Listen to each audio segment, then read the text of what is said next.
So welcome everyone. Good evening. My name is Megan Weck and I am the Senior Education Coordinator at Climate Generation. And I'm coming to you from the land of the Dakota people on the banks of the Wac-Patonka in Minneapolis, Minnesota. And I'm super excited to have you all joining us here this evening on a Wednesday night. Like Jason said, we got a dump of snow yesterday in Minnesota. So it's kind of nice being warm and cozy inside. I will turn it over to Jason for him to introduce himself as well, who's going to help me co-facilitate our meeting tonight.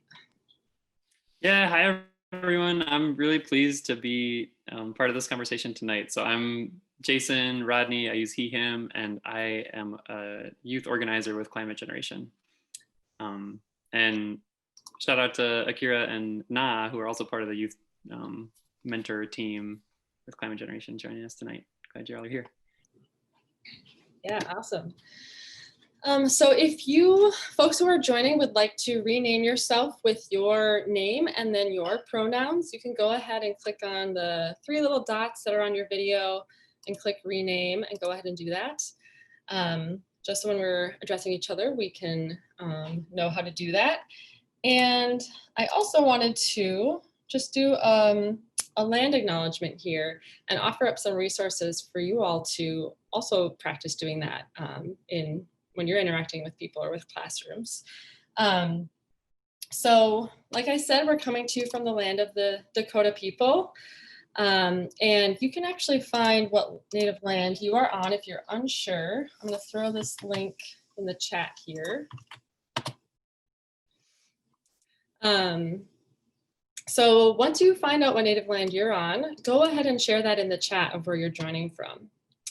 But I wanted to take some time to acknowledge the native land that we're on because of one of the effects of genocide and colonization is that it can be easy to forget that we are all still occupying land and that Indigenous individuals and communities are still alive and leading change in our world.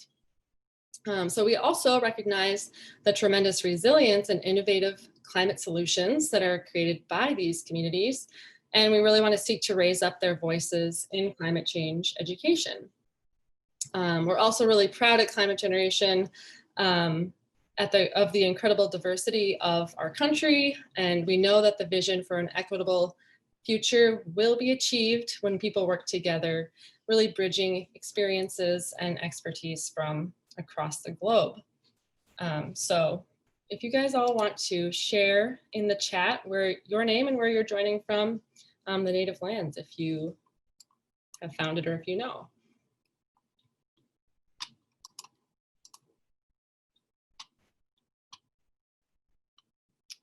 And I'm just going to share my screen here with you all. We can get into the nitty-gritty of it.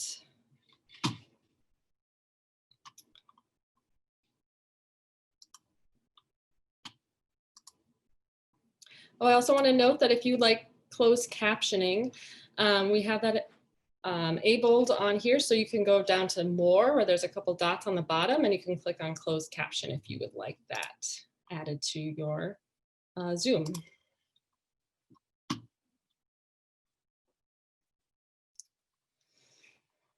Great, looks like we got some people from Tennessee and DC, Minnesota, awesome. All right, so if you can see my screen here, we have the agenda up for tonight. I just wanted to reference what we're going to be doing. So tonight we're talking about supporting youth leaders. However you all may be working with youth in your life, we hope that you're joining us tonight to get some new insights and new ideas of how to do that, especially around climate change and social justice issues. We're going to do an activity of a listening partnership in a breakout room. And then I'm so excited. The best part of tonight is going to be the youth panel. Tonight we have 3 youth joining us who are going to answer some questions for you all. And we're going to have some time for you guys to ask them questions. So we have Maya Hidalgo, Isabel Wong, and Nayana Gurung joining us tonight. So you'll get to meet them in just a little bit. There they are. So for starting out, I actually would like to pose a question to you all. First, I'm using a poll software called Slido. I don't know if you've ever heard of it. It's actually pretty slick. You can just plug it right into a PowerPoint. So you can try that out if you want to later on. But the first question that I have is, do you consider yourself an activist or an advocate? Yes or no? Do you consider yourself an activist and or an advocate? So if you go to slido.com and you can enter in the number 20109, that's how you're going to find this first question. So you can do it on a browser, you can do it on a phone, just to start thinking about how we can be supporting youth leaders. How do you yourselves view? Do you consider yourself an activist? Do you consider yourself an advocate? Let me know if it's not working at all.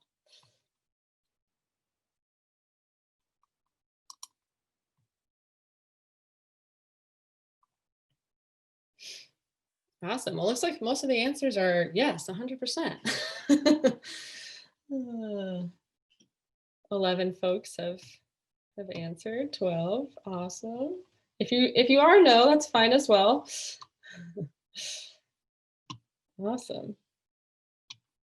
13 folks have answered.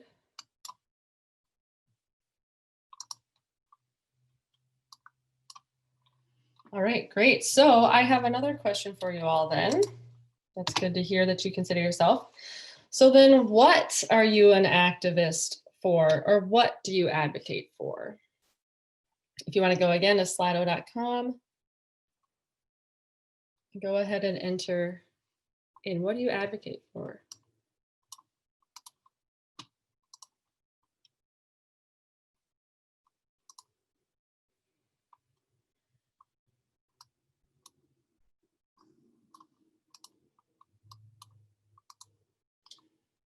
Oh, awesome. They're coming in. We have youth voice, justice, equity, truth, religious freedom, sustainable behaviors, care of environment, climate, women, the end of capitalism,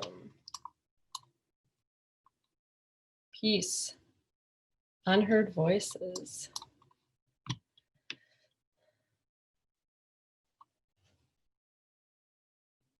Awesome.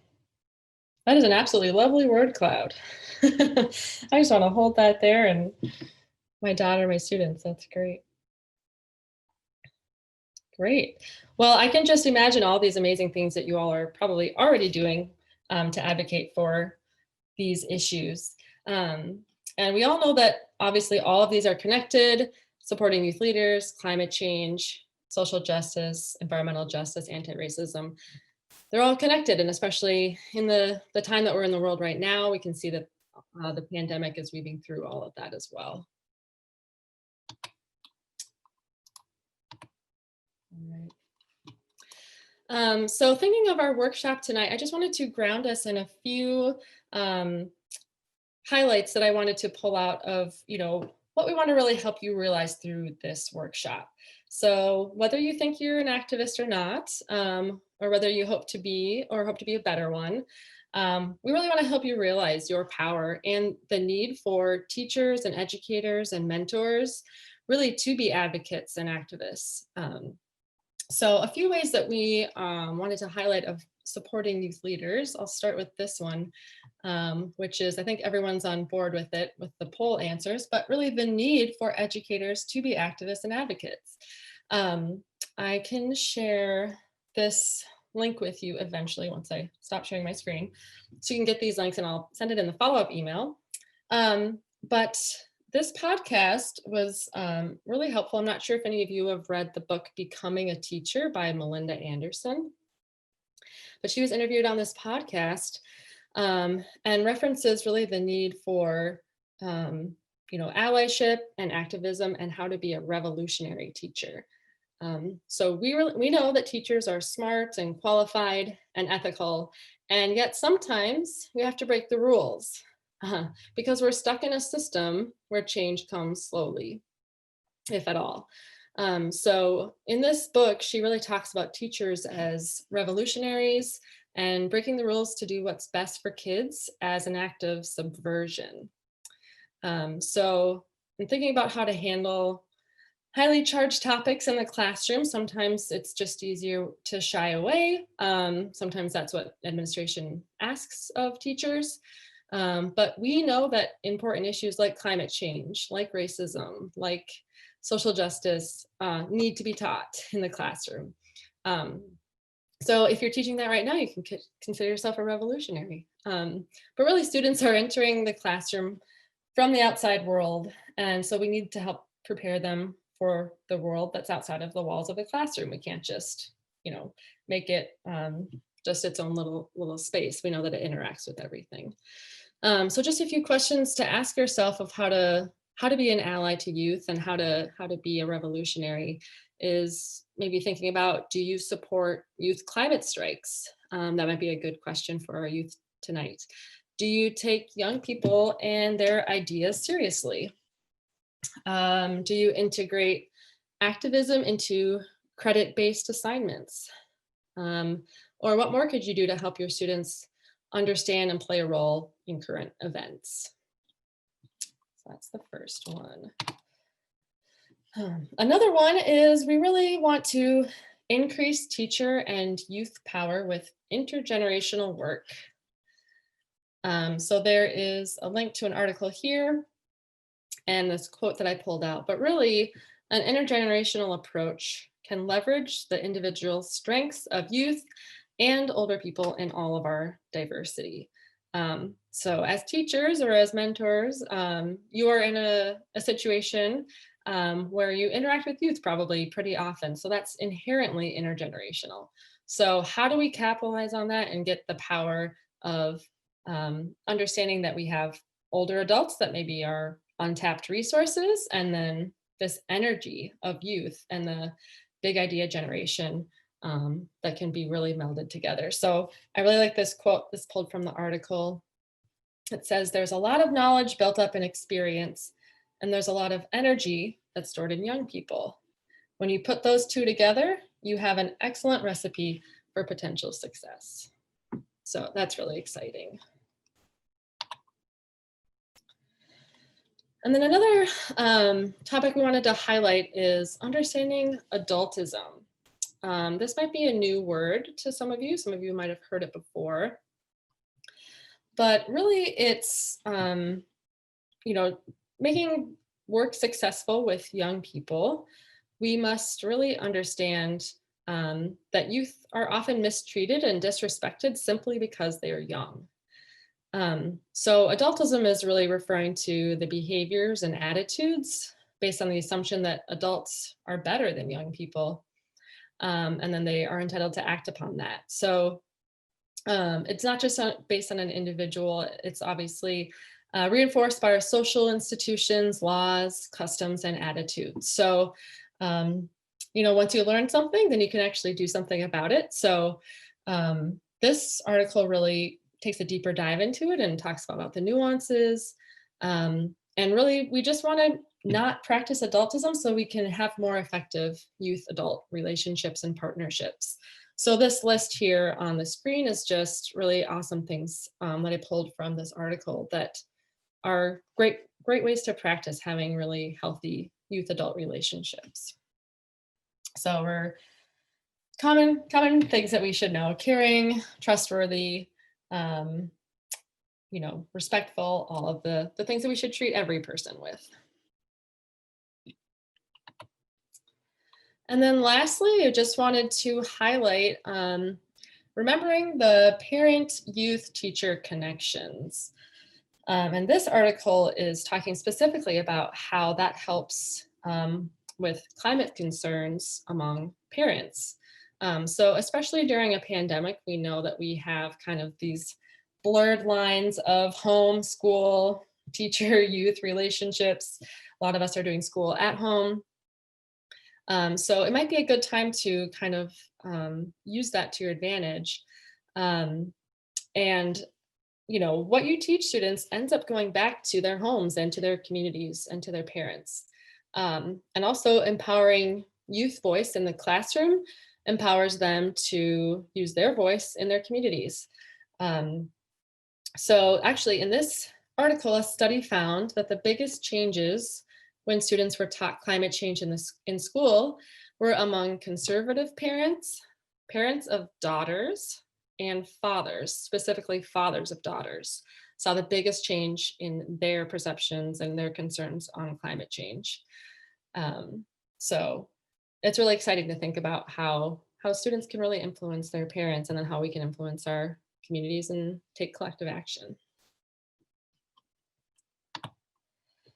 And an IRL, or in real life, I wanted to pull out is really awesome. This article is by Maya Hidalgo and Indigo Liu, who Maya is here with us tonight on the panel. And they wrote an article that was published, and it's called Youth Speak. It's time oil companies were held accountable for their climate change lies. So this is what you get when you speak truth to power, and you get it published, and it's awesome. So I'll send you guys this link as well. But just really talking about the lawsuit against Exxon and API and Koch Industries that Minnesota Attorney General Keith Ellison is doing for the years of misinformation and climate denial, and really putting a youth voice to this and saying we need to act and we need to hold these companies accountable. So kudos to you, Maya. That's pretty awesome. Great. Well, we're going to shift gears here, and I'm going to turn it over to Jason, if you are ready for a little activity now that we're kind of grounded. And yeah, totally. Thanks so much, Megan. Yeah. For inspiring me. So what we're going to do next is breakout rooms, practicing this activity called listening partnerships. So this is a tool that I learned was popularized through this group called Listening Works, a project of Youth on Board based out of Boston. And the simple principle of it is that we take equal time listening to each other. So I'm going to do breakout rooms of pairs, and each person will take about 2 minutes to respond to each prompt, and then you'll switch. And the reason this is such a powerful principle is because in our society, many of us are taught to listen more, and others of us are taught to talk more. So just a way of interrupting those patterns. Yeah. So what I'm going to do is I'll put this in the chat too, so you can refer to those.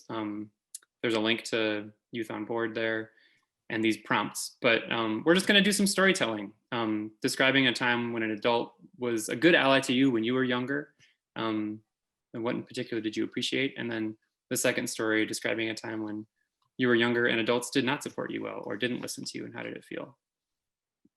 So we'll come back in about 10 minutes. And if you find yourself alone in a room, wait just a little bit, because it's possible your partner is just delayed in their transition. Maybe after 30 seconds or a minute though, you can drop out and come back. So you leave your breakout room, come back, and I'll make sure that you get into a group with somebody else. If you find yourself in a group of 3, you'll just have to share a little bit shorter stories. Cool. We'll see you all soon. As we're transitioning, I'd love if folks would be down to share in the chat if you have any noticings or takeaways from that experience doing listening partnerships, talking about allies to you. Yeah, maybe qualities of adult allies that were great, or noticings about that process. And while you're doing that, I'm excited to transition us now to the youth panel. So we're pumped to give a spotlight to 3 youth doing powerful work here in Minnesota, and share what they're doing and how adults can be good allies, supportive, and mentors. So what's going to happen is we've got some prepared questions. We're going to give some space for these folks to introduce themselves. But as we're going, if there's questions that come up for you, throw them in the chat and we will try to integrate them or come back to them towards the end of the panel. So yeah, without further ado then, I'd love for Maya, Isabel, and Nyana to introduce yourselves. You can share your name, pronouns, where you're from in the native territory, your age, and when did you realize that you have the power to take action now? So I'll put that in the chat for y'all too. So let's see, maybe Maya, can you kick off this first one? Sure. I'm Maya Hidalgo. I use she, her pronouns, and I live in Bloomington, Minnesota, or the Wapakute land. And I go to Jefferson High School, and I'm a junior. I think when I first started realizing like I needed to take action about climate change and like started learning about it was in 8th grade through this one website that I found. And I like created a small group that met at lunch, and it was just like some of my friends who would talk about these things. And yeah, that's pretty much how I started getting involved. Awesome, thanks so much, Maya. We'll pass to Isabel. Hi, my name is Isabel Wong, and I am from the Wapakute land as well.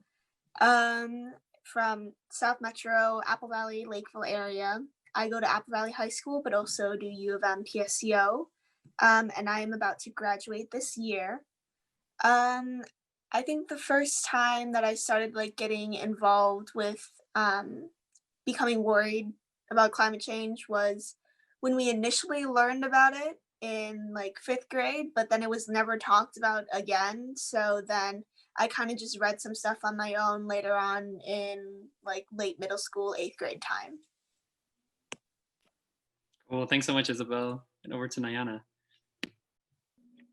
Hey all, I'm Nyana. I use they and she pronouns, and I am from a suburb outside of St. Paul, also on Wapakute or Wapakute land. I'm 17 years old. I go to Henry Sibley High School, and I also do PSCO at U of M. And when I kind of realized that I had power, it was actually at a climate gen workshop my freshman year, the Youth Climate Justice Summit. And basically it's just like a day of workshops and getting to collaborate with other youth. And then at the end of the day, you go and talk to your representative about something that you want to see change and ask them a couple questions about what they're doing about climate justice and how they're helping to stop it. So I was like, I have a voice and I'm very powerful. Heck yeah, so good. Well, thanks so much, y'all. I'm gonna kick it over to Isabel to start off this next one. And the question is, what does your climate change education experience look like at your school? How does your classroom-based climate change education support or not support your work outside the classroom? Perfect. So like I said before earlier, I initially learned about climate change in 5th grade, and it was mostly learning about renewable energy sources and how fossil fuels are harmful to the planet, but it didn't talk about anything more than just like the effects of it on the earth rather than the people. It took me going outside of my school and actually learning what the effects of climate change would be on my own, as well as doing some research and talking with other people. And from there, I was able to learn that climate change isn't just a future thing, like it's talked about in schools and stuff. It's something that's happening right now, and there are people that are actually already being affected and things like that. Hang on, let me just look at the second part of the question again. So my classroom-based climate change education has not really supported me that much. It's given me like a very weak foundation that I had to go in and fill in some cracks on my own. And then more than that, there's a very clear boundary where in schools where teachers are allowed to help with political issues and things like that. So I understand that like some things can't be talked about. And I guess since I live in a predominantly white suburb where it's kind of conservative, there aren't a lot of there's not a lot of leniency for teachers to talk about things like that. So it's kind of, when I talked about my activism, it was more of like, okay, you get a pat on the back, let's move on now. So that's my experience. Thanks, Isabel. I'll kick it over to Nyana. And if you want to elaborate too, if there's like things that you wish teachers shared that they don't, I'd love to hear that too. Yeah, so my experience is pretty similar to Isabel's, unfortunately. The first time that I remember learning about climate change was in my 10th grade AP biology class. I was just telling Isabel and Maya that my teacher in this AP class said, climate change is still technically a theory. I was like, what? This is high school. Can't we talk about this stuff? And I think that's when I realized that our education is very, I guess, whitewashed in a way that's kind of deeper into climate change and its intersections with social justice. But, there's, like Isabel was saying, teachers feel like they can't talk about certain things because of politics. And it was just really disappointing. And throughout my high school experience, I haven't really gained any more knowledge from school about climate change and social justice as a whole. And that's kind of motivated me to do more research on my own. But at the same time, it's very disappointing because not everybody has that motivation. And it's really scary to think that these things aren't taught in school, because everyone should know about this and kids should be going into the world knowing about the harms of climate change. And Jason, you were asking like what we would want from teachers. I think for teachers to push out organizations that youth can be involved in, to give them opportunities to learn more about climate change and be activists in their communities is really important. And also just to teach accurate history and teach about climate change, because if we don't learn about it in school, I don't know if we're going to learn about it anywhere else. Thanks, Nyana. How about you, Maya? Yeah, I definitely agree with all of those things. And at my school, I never really learned about climate change until 8th grade. And we had about like a week dedicated to it. But it was just pretty much like the facts about it, like a baseline about what the science was. And it wasn't really anything about like people affected or like the climate justice lens or racial justice lens. And that's what I've like had to educate myself on. And with Yemen, that's definitely helped a lot. And yeah, I think that's something that's like also really important because outside the classroom, I've had to do that, and I didn't really get the opportunity in school to learn about that.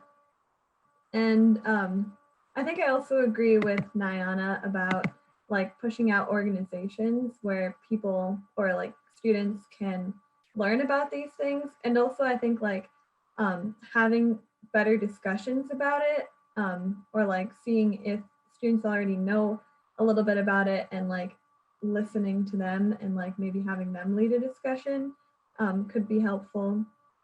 And right now, the information about climate change that I've learned in the classroom hasn't really supported my work because I haven't learned a whole lot from school. But I think that could definitely improve. Cool. Thanks so much. Nyana, maybe you can kick off this next one. Is there an adult or teacher in your life that has been particularly helpful in your work or pathway to your work? What did they do that was helpful? So I'm going to start off with a disappointing answer. No, not a teacher necessarily, but I'm involved in a leadership group through my camp YMCA, Camp Widgewagon. And I think actually, Jason, you might have come to present, and that's when I found out about Climate Gen. But so we kind of pick a topic for every year for what we're going to do on the off season of camp. And one year we picked climate justice as the topic. And so I think my advisor, Amy Haddow, really helped me with that.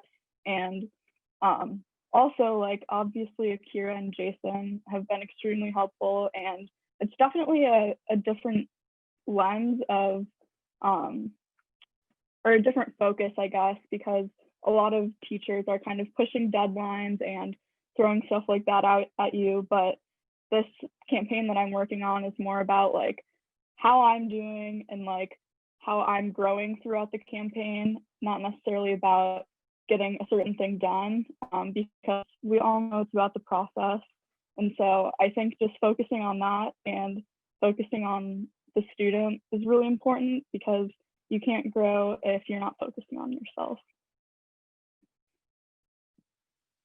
Yeah, I hear that. I think it's it stinks how much pressure there is on educators to be meeting deadlines and stuff in that way. And I can imagine that one day schools could be set up more where it's actually focused on your personal growth and how you're doing too. And shout out to all the educators who are trying to weave that in where you can. Over to Maya. I'm really I've had 2 science teachers that have been pretty helpful to me. In 8th grade, when I started like getting more interested in it and like tried to make our school group at lunch, I had a teacher named Mr. Kimpton who definitely, like, he tried to help me get it set up, and he didn't lead it.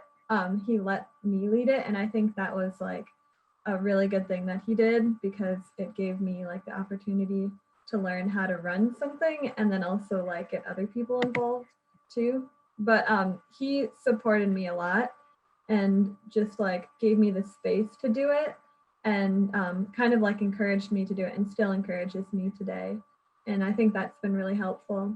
And then I've had a high school teacher named Mr. Sefka, who I had for 2 years, who has also really encouraged me. And he tried to like help our school environmental group. And he wasn't like, he didn't have a big role in that, but by encouraging me, that like really helped me stay motivated. And also, I think because like there was one event that we tried to do that was like our walkout, and there was one like part of that where he didn't totally agree with what we were doing, but he told us like, he kind of told us the truth about how like if we did it, we could get in trouble.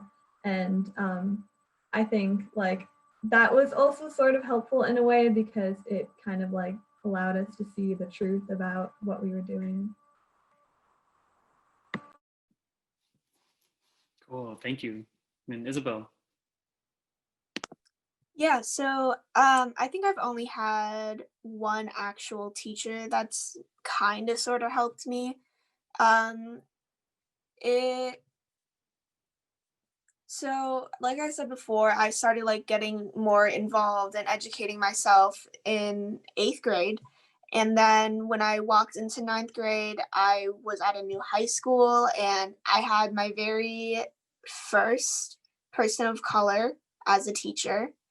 And they were able to help me learn so much about the world. His name is Mr. John. He had really helped. He doesn't work in my school anymore, which is a whole nother problem about teachers of color retention and things like that. But he was really helpful with learning about racial justice and how racial justice intersects with climate justice. And that was the first time that I had learned about environmental racism. Obviously, like, we didn't spend that much time on it because it was a civics course, so we were supposed to spend time on other things.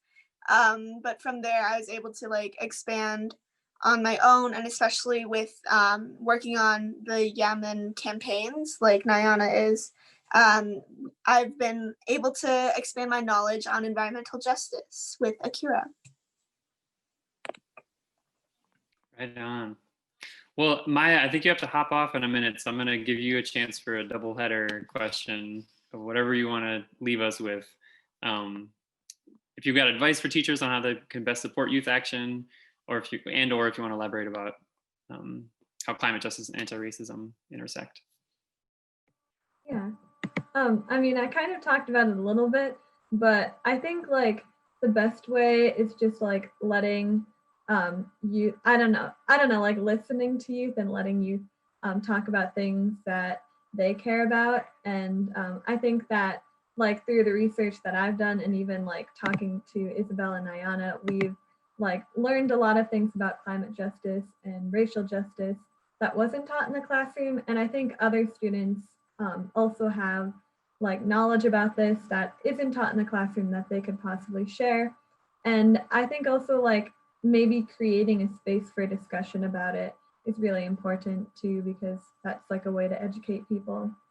And I also like Nyana's idea of like creating resources where like a list of organizations that students can join. And then I think like with the teachers that I've had, they've really encouraged me to keep going. And I think that's like a really important thing to do because it's like inspired me to keep going and stay motivated.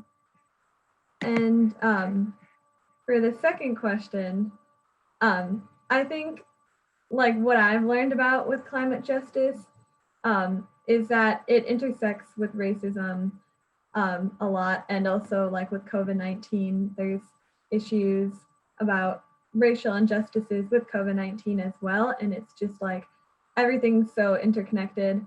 And with what I'm doing with my school group in Bloomington, we've been doing like a lot of climate chats is what we call them, where we talk about like environmental injustices, especially in Bloomington, because we found that there's like a big divide between the West and the East, where on the East there's more minorities and like there's it's more of an industrial zone and there's more toxic waste sites and it's like by the highways. And that's something that like we're trying to look into and like see how we can like have a role in fixing that. And we're also trying to like work with the Kennedy High School with that too. So I'm kind of excited about that. And then also with YAMN, with what I've been learning with the Line 3 pipeline is that there's a big environmental injustice issue there because of the indigenous tribes that would be affected. And that work with that has been like interconnected with climate justice and racism. And I also feel pretty passionate about like the green zones that I've learned about in Minneapolis because we gave a workshop on that in YAMN with our Just Transition workshop. And I think that also is like pretty tied into climate justice and anti-racism work. Tell us, Maya. Thank you.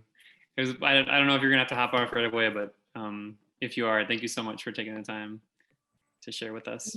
Thank you for having me. Yeah. Maya. Bye. Megan, do we have enough time to let Diana and Isabel give a Oh, yeah. final Yeah. word in about those? Cool. Mhm. Awesome. Over to you then, Isabel. Perfect. So I think my main advice for teachers is similar to what Maya said. I think what's really important is that you guys open up a space where students can really talk and figure out what they believe in and what they can like learn. Because when students bring things up, I think a lot of teachers are afraid to challenge their opinions and things. But if they're coming to you and this is a space where they feel safe, then you shouldn't be afraid to be like, well, have you thought about this, this, and this instead? Or have you thought about this other past experience that happened and things like that? Like, for example, with the teacher that I had, we had a debate about presidents and everyone was trying to like talk about how they really thought this president should win, and because that was the best president, because it was about all white presidents in the US. And then everyone was afraid to challenge their opponents except for my teacher, where he would bring up past experiences of those people that we have been told were amazing and perfect presidents. And he challenged our thoughts and brought in different ways about how we should think about these people. So I just think that like it's really important that you guys challenge how your students think, because that might be the first time that that opinion has ever been challenged for them. And then what was the second part of the question? How does my climate justice and anti-racism work intersect? So like Maya said, everything is intersectional, sorry. Everything is connected, because you can't solve racism without also working through what's happening in climate change. Like I said before, there is environmental racism, and then you also have to look at the climate refugees. The people that are most affected by those refugees are majority people of color and marginalized communities. So yeah. Thank you, Isabel. Over to Nayana. So with what I think you guys can do as educators, I think the first thing is just supporting your students. Education is obviously super important. I don't know where I'd be without it, but honestly, I value my activism more than I value my classes. And I think that it's really important to support your students in that, and realizing that sometimes they need to focus on things that are going to solve systemic issues instead of, being in class for a discussion. And walkouts are probably more important than class sometimes. And I know it's hard to hear that, but, just supporting them in what they're doing, because it's really important work. And then kind of like Maya and Isabel were saying, like giving your students a space to lead is incredibly important, because I wasn't given that inside of school. And kind of like I was saying earlier, like a lot of us like activists have kind of done things on our own. And I think for you guys to incorporate as much of that into your curriculum and into the way that you interact with your students is really important, so they are becoming better citizens in your classroom and not just on their own time. And then also like taking your students seriously. Like so many adults undermine us, and it's really disappointing, because then when I'm put in situations with adults that respect me and view me as a professional or as an expert, like it really changed my perspective on the power that I have, and all of your students should feel that liberated. So I encourage you to uplift your students. And then for how like the intersection between climate justice and anti-racism work, honestly, I don't have that many concrete examples, because a lot of this stuff is systemic. And so I think just talking about it is obviously a good first step. And also like in my organizing work, and I encourage you guys in your classrooms to don't single out BIPOC students, but uplift their voices and make them feel validated, because a lot of times they aren't given those opportunities. And I think with youth, like always looking to people of color to lead, and for other people just to be allies to them, because a lot of the time they're the people that have experienced these inequities. And so just taking the time to listen has been a really important thing to me. And I encourage all of you guys to do that with your students as well. And again, talking about these intersections with your students, because otherwise they might not learn it on their own time. So yes, put a lot of that stuff out into your classrooms. So good. Thank you both so much for sharing. Let's put some appreciation in the chat for these two and for Maya. I'd love especially to hear if there's like insights or takeaways from what Nayana and Isabel and Maya shared. That's sometimes the best appreciation and can help take our learning home. Big gratitude. Thank you both so much. I'm going to pass it back to Megan. Yeah, thanks.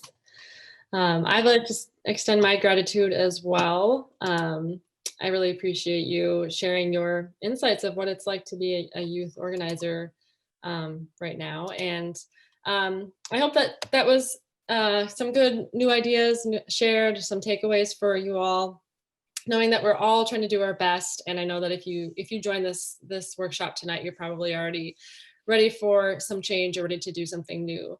Thanks to everyone for joining. And yeah, like Jason said, if you want to share in the chat just of something you learned or an intention that you have possibly moving forward with this new knowledge, or any pieces that you've learned tonight of what do you want to explore further, what's an intention that you have in the future. But I will send a follow-up email with all the links to the articles and some awesome resources, and get you all on our next list for our November educator workshop, which we're going to be focusing on scientific and social solutions. So we're going to be highlighting drawdown and some awesome things with solutions in November. But thank you all for joining tonight. I appreciate your time, and especially the youth on this call. Thank you so much for sharing.